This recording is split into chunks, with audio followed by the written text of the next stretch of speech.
Hello అండి, welcome back to Venus kitchen. ఈరోజు వీడియోలో హోటల్ స్టైల్లో లాగా ఒక గ్లాస్ మినపప్పుకి 10 గ్లాసులు బియ్యం వేసి దోశ బ్యాటర్ని ప్రిపేర్ చేసుకుని 7 రకాల బ్రేక్ఫాస్ట్లను వారానికి సరిపడా ఎలా ప్రిపేర్ చేసుకోవచ్చో చూపించిపోతున్నానండి. హోటల్స్లో లాగా వంట సోడా వేయకుండా ఒక చిన్న టిప్ ఫాలో అయ్యి ఈ బ్యాటర్ని ప్రిపేర్ చేసుకుంటాము. ఆ టిప్ ఏంటి, ఎలా ప్రిపేర్ చేసుకోవాలనేది వీడియోలో క్లియర్గా చూపించానండి. వీడియోని ఎక్కడ స్కిప్ చేయకుండా చివరి వరకు చూసి మీరు కూడా తప్పకుండా ట్రై చేయండి. వీడియో కనుక నచ్చితే ఒక లైక్ చేసి ఛానల్ని కూడా సబ్స్క్రైబ్ చేసుకోండి.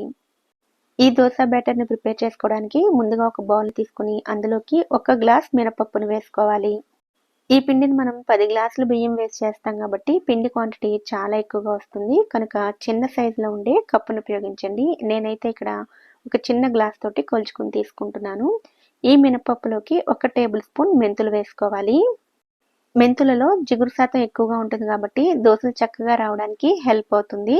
అలాగే మినపప్పు, మెంతులు కలిపి నానబెట్టుకోండి. వీటిని వాటర్తో 2-3 సార్లు క్లీన్ చేసుకున్న తర్వాత తిరిగి నీళ్లు పోసుకుని పక్కన పెట్టుకోండి. ఇప్పుడు మరొక బౌల్ని తీసుకోండి. అందులోకి ఏ గ్లాస్తో అయితే మనం మినపప్పును తీసుకున్నామో అదే గ్లాస్ తోటి 10 గ్లాసుల బియ్యం వేసుకోవాలి. బియ్యం ఏవి తీసుకోవచ్చు అంటే రేషన్ రైస్‌ని ఉపయోగించుకోవచ్చు, సోనా మసూరి రైస్‌ని ఉపయోగించుకోవచ్చు, బ్రౌన్ రైస్‌ని తీసుకోవచ్చు. ఇలా అన్ని రకాల రైస్‌లతోటి ప్రిపేర్ చేసుకోవచ్చు. నేనైతే ఒక 5 గ్లాసులు సోనా మసూరి రైస్‌ని, ఒక 5 గ్లాసులు బ్రౌన్ రైస్‌ని వేసుకుంటున్నానండి. మీరు ఏ రైస్‌తో అయినా సరే చేసుకోవచ్చు. బ్రౌన్ రైస్‌తో అయినా సరే దోసలు వస్తాయని చెప్పడం కోసం నేను 2 సగం సగం తీసుకున్నానండి. అలాగే రైస్‌ని మినపప్పుతో పాటుగా కలిపి నానపెట్టకండి. ఇలా విడిగానే నానపెట్టుకోండి. రైస్‌ని కూడా శుభ్రంగా క్లీన్ చేసుకుని తిరిగి వాటర్‌ని పోసుకోండి. నేను చెప్పిన ట్రిక్ ఫాలో అయినట్లయితే 10 గ్లాసులు కాదండి 11, 12 గ్లాసులు వేసుకున్నా కూడా చక్కగా దోసలు వస్తాయి. ఈ మినపప్పు, బియ్యాన్ని కూడా 6-8 గంటల పాటు నానబెట్టుకోవాలి. ఎంత బాగా నానితే దోసలు అంత చక్కగా వస్తాయండి. ఇప్పుడు చూడండి 6 గంటల తర్వాత మీకు ఇక్కడ చూపిస్తున్నాను. మినపప్పు, బియ్యం 2 కూడా చక్కగా నానిపోయాయి. ఇప్పుడు వీటి నుండి వాటర్ మొత్తాన్ని సెపరేట్ చేసుకుని ముందుగా మిక్సీ జార్లోకి బియ్యాన్ని వేసుకోవాలి. మీరు గ్రైండర్లో ప్రిపేర్ చేయాలి అనుకుంటే ముందు బియ్యం గ్రైండ్ అయిన తర్వాత మాత్రమే కొద్దిగా బ్యాటర్ని పక్కకు తీసుకుని అప్పుడు మినపప్పును వేసుకుని గ్రైండ్ చేసుకోవాలి. గ్రైండ్ చేసుకునేటప్పుడు కొద్ది కొద్దిగా వాటర్‌ని వేసుకుంటూ మామూలు దోస బ్యాటర్‌ని ఎలా అయితే మెత్తగా గ్రైండ్ చేసుకుంటామో అలాగే గ్రైండ్ చేసుకోవాలి. మీకు ఇక్కడ చూపిస్తున్నాను చూడండి. కన్సిస్టెన్సీ కూడా మరీ పల్చగా కూడా ఉండకూడదు. ముందుగా బియ్యాన్ని గ్రైండ్ చేసుకోమని చెప్పాను కదండీ! ఇలా గ్రైండ్ చేసుకున్న ఈ బ్యాటర్‌లో నుంచి మనం ఏ గ్లాస్‌తో అయితే మినపప్పు, బియ్యాన్ని కొలిచి తీసుకున్నామో అదే గ్లాస్ తోటి ఒక గ్లాస్ పిండిని పక్కన పెట్టుకోండి. మిగిలిన బ్యాటర్‌ని మీరు పిండిని ఎందులో అయితే స్టోర్ చేసుకోవాలనుకున్నారో ఆ డబ్బాలోకి వేసుకోండి. ఇలా పొడుగ్గా ఉన్న డబ్బాని తీసుకున్నట్లయితే మీకు ఫ్రిడ్జ్‌లో స్టోర్ చేసుకోవడానికి కూడా ఈజీగా ఉంటుంది. ఇలాగే మిగిలిన పిండిని కూడా గ్రైండ్ చేసుకొని వేసుకోవాలి. అలాగే మనం మినపప్పుని కూడా గ్రైండ్ చేసి వేసుకోవాలండి. ఈ మినపప్పు, బియ్యం మొత్తాన్ని కూడా గ్రైండ్ చేయడానికి నాకైతే 4-4.5 గ్లాసుల వరకు నీళ్లు పట్టాయి. ఇలాగే మొత్తం అన్నిటిని గ్రైండ్ చేసుకుని అదే డబ్బాలోకి వేసుకోండి. ఇలా గ్రైండ్ చేసుకున్న ఈ పిండి ఆరిపోకుండా ఉండడం కోసం మూత పెట్టుకుని కొద్దిసేపు పక్కన పెట్టుకోండి. ఇప్పుడు ఈ దోస బ్యాటర్‌ని ప్రిపేర్ చేసుకోవడానికి వంట సోడా వేయకుండా ఒక చిన్న ట్రిక్ చూపిస్తానని చెప్పాను కదండీ! అదేంటో ఇప్పుడు చూద్దాము. పొడవుగా ఉండే ఒక గిన్నెని తీసుకుని అందులోకి 5 గ్లాసుల వాటర్‌ని వేసుకోవాలి. ఈ వాటర్‌ని ఇంతే కొలతతో తీసుకోవాలనేమీ లేదండి. కొంచెం అటు ఇటుగా అయినా సరే తీసుకోవచ్చు. ఇలా వాటర్‌ని వేసుకున్న తర్వాత ఈ గిన్నెను స్టవ్ మీద పెట్టుకుని వాటర్‌ని బాయిల్ చేసుకోవాలి.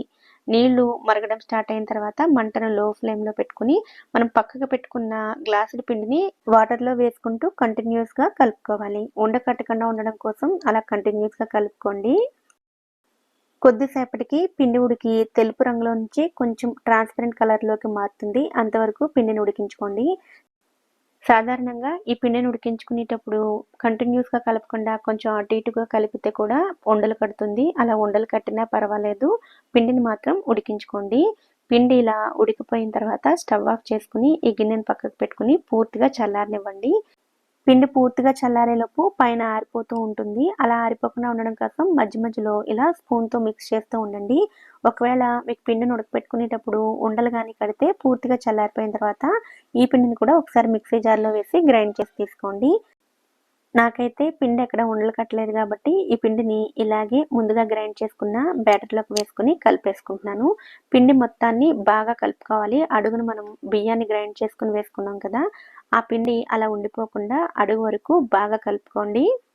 ఇప్పుడు ఈ పిండిని ఫెర్మెంట్ చేసుకోవాలి. ఈ పిండి చాలా తొందరగా ఫెర్మెంట్ అయిపోతుందండి. వేసవికాలంలో అయితే 3-4 గంటల పాటు ఫెర్మెంట్ చేసుకుంటే సరిపోతుంది. నేను ఇక్కడ శీతాకాలంలో ఒక 5 గంటల పాటు ఫెర్మెంట్ చేసుకున్న తర్వాత మీకు ఇక్కడ చూపిస్తాను చూడండి. పిండి ఇలా చక్కగా పొంగుతుంది. మీరు ఇక్కడ క్లియర్‌గా చూడొచ్చు. పిండిలోని ఎయిర్ బబుల్స్ చాలా క్లియర్‌గా కనిపిస్తాయి. పిండి కూడా చాలా బాగా ఫెర్మెంట్ అవుతుంది. ఇలా ఫెర్మెంట్ చేసుకున్న ఈ బ్యాటర్‌ని మళ్ళీ ఒకసారి అంతా బాగా కలుపుకుంటే బ్యాటర్ మనకు ఉపయోగించుకోవడానికి రెడీ అయిపోతుంది. ఈ బ్యాటర్ 5-6 రోజుల వరకు కూడా ఫ్రిడ్జ్‌లో స్టోర్ చేసుకోవచ్చు. దీంతోటి మనం 7 రకాల బ్రేక్‌ఫాస్ట్‌లను ప్రిపేర్ చేసుకోవచ్చు. ఇప్పుడు ఈ పిండిలో నుంచి కొద్దిగా పిండిని పక్కకి తీసుకొని మీకు 7 రకాల బ్రేక్‌ఫాస్ట్‌లని చూపిస్తానండి. మొదటిగా దోస రెసిపీని. మీకు ఎంత పలుచగా కావాలన్నా కూడా దోస వస్తుంది.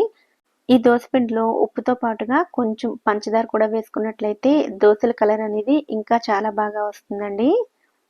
మంటను లో ఫ్లేమ్‌లో పెట్టుకుని కాల్చుకుంటే దోసలు క్రిస్పీగా వస్తాయి. హై ఫ్లేమ్‌లో పెట్టుకుని కాల్చుకుంటే మెత్తగా వస్తాయి. మనకి ఎలా కావాలంటే అలాగా దోసల్ని ప్రిపేర్ చేసుకోవచ్చు. రెండో బ్రేక్‌ఫాస్ట్ వచ్చేసరికి ఊతప్పం అండి.